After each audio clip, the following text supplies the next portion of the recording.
Good morning! So ngayong araw na to, meron tayong pupuntahan na mga tourist spot. To be honest, ito yung pinaka-ayaw ko talaga. Ayaw ko kasi napaka-challenging, napakahirap. Kailangan mo talaga na magbigay na maraming energy. Kailangan mabilis ka, kailangan walang break time para matapos sa isang araw. Pero wala tayong magagawa kasi may nag-request na naman na client. Pero bihira naman yung nagre-request na client na ganito. Yung may budget lang. Okay. So, kaya wala tayong choice kundi tapusin ulit, gawin ulit ngayong araw na to. At higit sa lahat, ayoko rin sanang i-content or i-vlog kasi nga sobrang challenging na nga eh, di ba? Tapos magko-content pa ako. Tama? So, wala tayong choice kundi nakita ko sa opportunity na to para i-content ulit at i-vlog kasi nga minsan ulit lang tayo makakarating dito sa mga tourist spot na to. Kaya today, samahan nyo akong tapusin or kompletuhin ulit ang complete bronze statue ng One Piece na dito lang matatagpuan sa Kumamoto, Japan. Kaya let's go travel Fukuoka and Kyushu. Oh, statue. Private talaga dito. Konting trivia lang. Noong April 2016, sobrang lakas ng lindol ang tumama sa Kumamoto Prefecture. Grabe yung damage. Hindi lang sa mga buildings at kalsada, pero pati sa puso ng mga tao. Maraming buhay ang nawala at libo-libong nawalan ng bahay. Pati yung mga historical spot tulad ng Kumamoto Castle, matindi rin ang naging sira. Pero sa gitna ng matinding pagsubok, may isang unique na proyekto na ipinanganak. Ang One Piece Kumamoto Revival Project. Bakit One Piece? Kasi ang mismong creator ng One Piece na si Oda-san ay taga Kumamoto mismo. At bilang pagmamahal niya sa hometown niya, nag-donate siya ng 800 million yen para tumulong sa mga biktima ng lindol. Yung donation na yon, nakapangalan pa kina Monkey D. Luffy at kay Oda-san mismo. Dahil sa generosity na ito, naisipan nilang magpatayo ng life-size bronze statues ng Straw Hat Pirates. Pero hindi lang sila basta display. Bawat tributo tinayo sa mga lugar na matinding tinamaan ng lindol. Naging simbolo sila ng pag-asa at katatagan.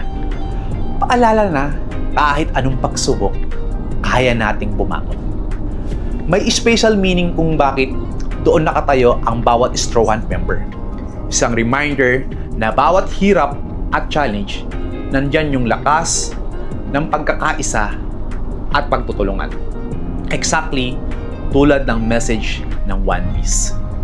Ngayon, buhay na buhay nasa lupang Kumamoto. First destination, statue ni Luffy. Monkey D. Luffy. Siya ang pinakaunang statue na nilagay, unveiled in November 2018. So, ayan siya. So, from Fukuoka, 1 hour and 35 minutes. Ganun siya kalayo. Okay. Para sa first statue na to. Ayan sila, sir. Ayan sila, sir. Ayan sila, ma'am. Ayan sila, ma'am. So, sila yung client natin for today. So, yun. So, meron pa tayong siyam na statue na pupuntahan. Next, Tony Chopper. Pati yung Kumamoto na damage din at kinailangan ilipat ang ibang hayop. Bilang doktor ng crew, nilagay si Chopper dito. So ito siya. Dito na kami. Ito si Chopper! His statue symbolize healing and care. Hindi lang para sa tao, kundi para sa lahat ng living creatures. So si Chopper, from Monkey D. Luffy statue, mga 10 to 15 minutes away siya. Alright, next. destination natin or next statue is, pupuntahan po natin is si Sanji. So yun, magkita-kits tayo doon. Ang Mashiki town ay isa sa mga worst hit areas ng lindol at naapektuhan talaga ang food supply nila, pati na ang mga school lunch programs. Kaya dito nilagay si Sanji, the cruise chef. So andito na kami sa statue ni Sanji. So nag-arrive na kami. So from Chopper, 21 minutes kung naka-private car ka. So ayun siya. Kita nyo na. So na-realize ko kaya nilagay si Sanji dito sa malayo na to at liblib na lugar. Ayan si Sanji. Sanji! Okay. So na-realize ko kaya siya nilagay dito kasi ano eh, di ba yung character ni Sanji sa One Piece is palabas na One Piece is ano, medyo babaero si Sanji. So kaya siya nilagay dito kasi si area na to kasi para hindi sa makapan-chicks. Walang mga chicks dito. Alright? So, yun. Next, Roronoa Zoro. Perfect match. Ang Osu Town kasi ay isang major center for Kendo, Japanese swordsmanship sa Kumamoto. Kaya dito nilagay ang ating master swordsman na si Zoro to inspire the young Kendo fighters. So, saan kami gagaling kanina kay Sanji, no? So, 25 minutes na puro liblib na lugar. So malayo din.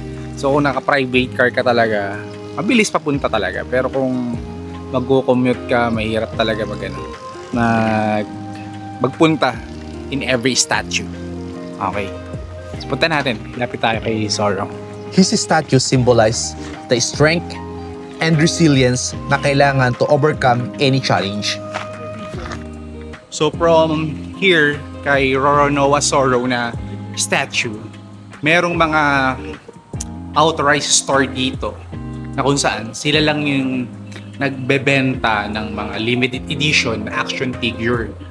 Okay? So kaya kung fan ka ni One Piece, wag mong papalagpasin na hindi makabili. So ito yung store na to. Dito yun sa statue ni Zoro. So ito siya, yung mga limited edition na dapat mo na ma-collect. Okay? Ayan. Yung mga gold na yan, yung 10 statue na yan. Ayan, yan. Yan. So limited edition na yan. So dapat makollect mo yan. Okay? Ako kanina, yung mga client ko, may mga nabili kami, mayroong hindi kami nabili kasi may mga store na sarado kasi Monday. So dito, sa store na to, ang mabibili mo lang dito, yung statue ni Zoro. Ayan. Ito siya. So dito nyo lang mabibili. So kada statue na location, merong store na kung saan doon lang kayo pwede makabili ng limited edition ng kada statue. Alright? Papunta tayo ngayon kay Miss Nami. Ito yung madadaanan para may idea kayo.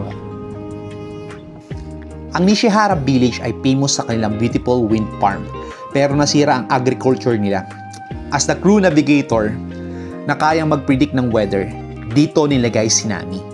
Hawak niya ang Climatak, representing the hope for good weather para sa muling pagbangon ng kanilang farm industry.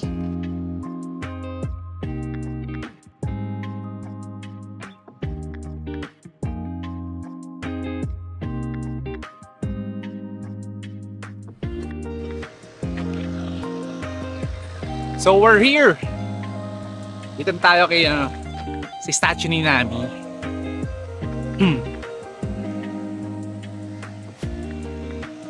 Akit tayo.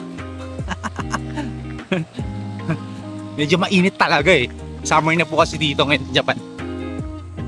Doon kami nakapark sa baba. So akit ka lang ng konti dito, tapos makikita mo na si Nami! Ayan si Nami. Oh, ang sexy ni Nami!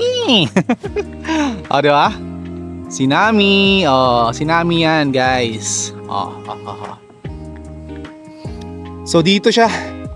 Nasa sa paanan ng bundok ng Mount Aso si Nami matatagpuan. Okay. Ito part to ng Mount Aso, itong mountain na nasa likod na natin na to. Nasa paanan siya ng bundok. So, niisip ko, kaya siya nilagay dito yung statue ni Nami para walang lalaking lumapit sa kanya, dayuhin talaga. Alright. And ngayon actually yung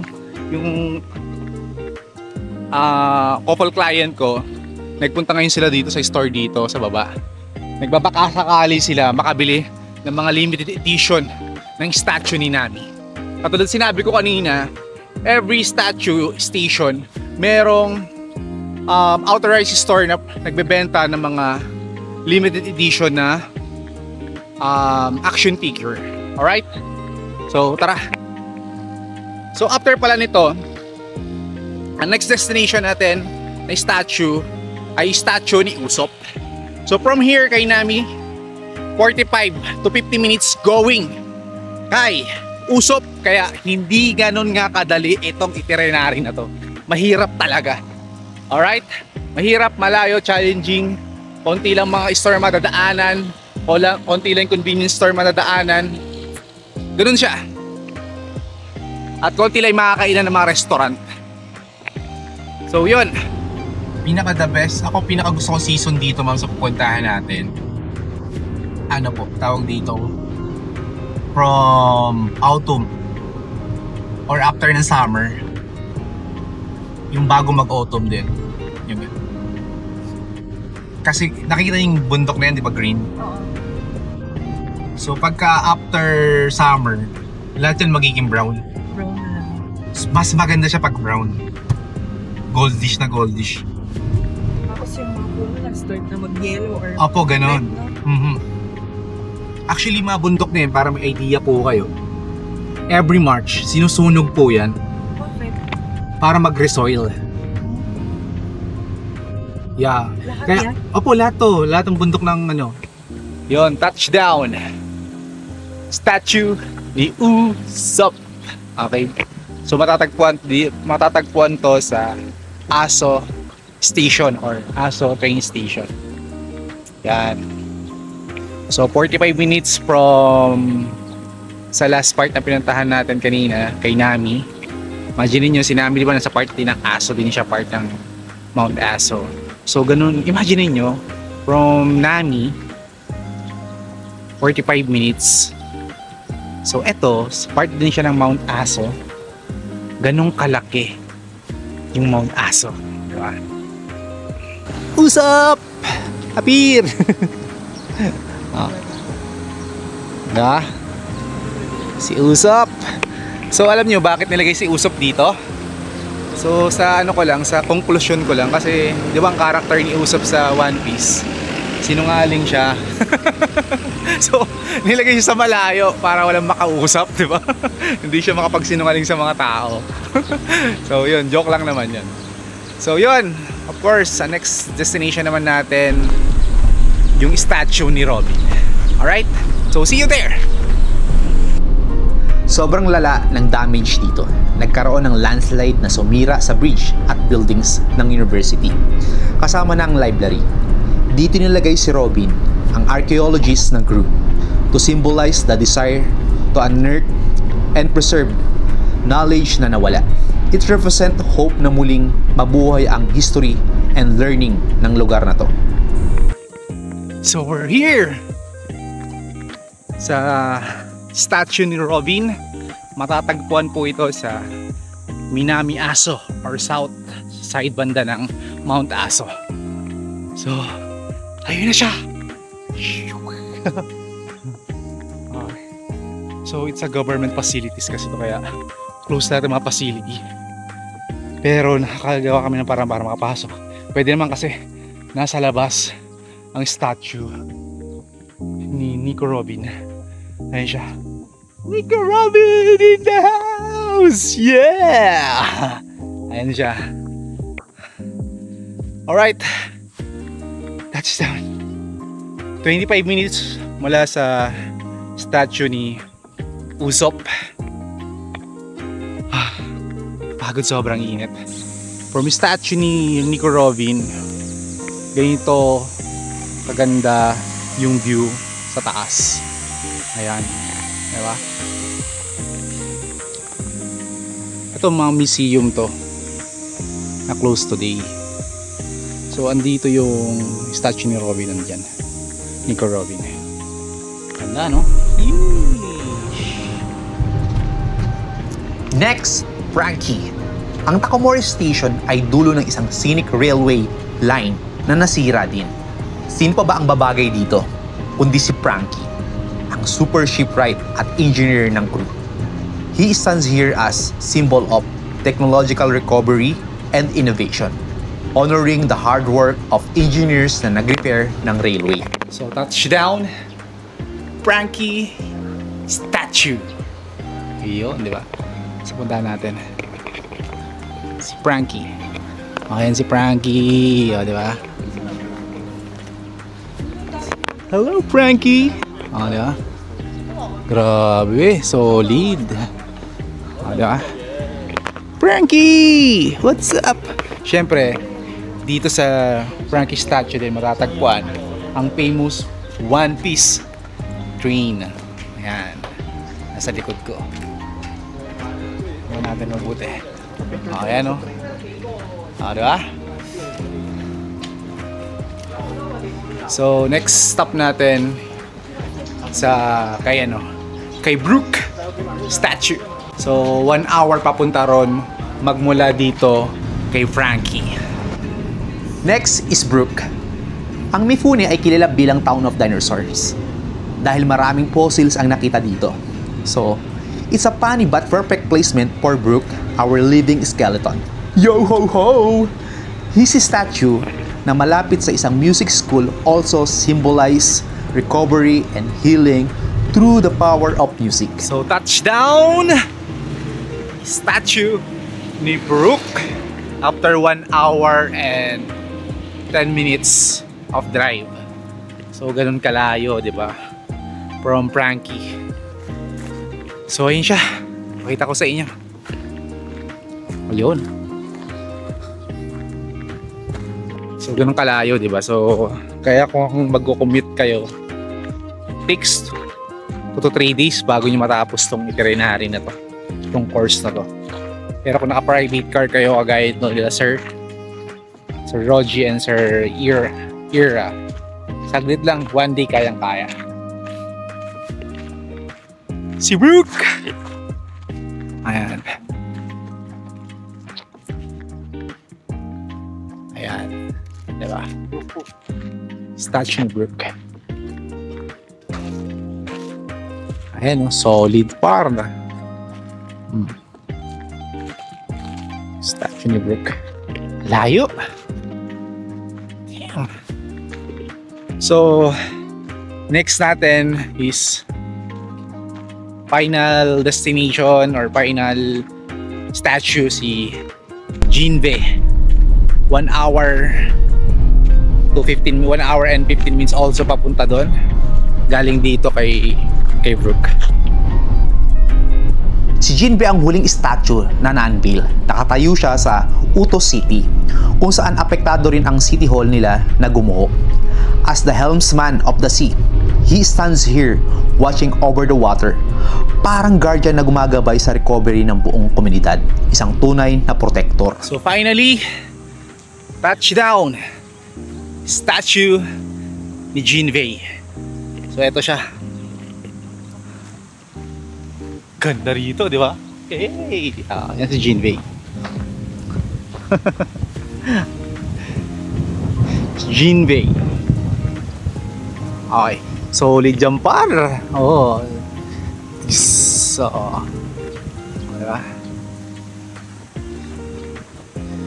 So yan, dito siya matatagpuan sa seaside na to. Okay, after 1 hour galing kay... Saan ba kami galing? Basta yun. So 1 hour siya. Kay Frank yata kami galing. Or kay... Teka lang. Kay Brooke. 1 hour din kay Brooke. So finally, eto na siya. Done na yung tennis statue. So hindi siya biro talaga. Kung mapapansin nyo, makikita nyo talaga. Hindi biro papunta rito, buuin to isang araw. Nag-start kami ng 6 kanina. So ngayon, mag-alas 4 na ng hapon. Tapos pabalik pa kami nito ng Fukuoka City. To another 2 hours pabalik ng Fukuoka City.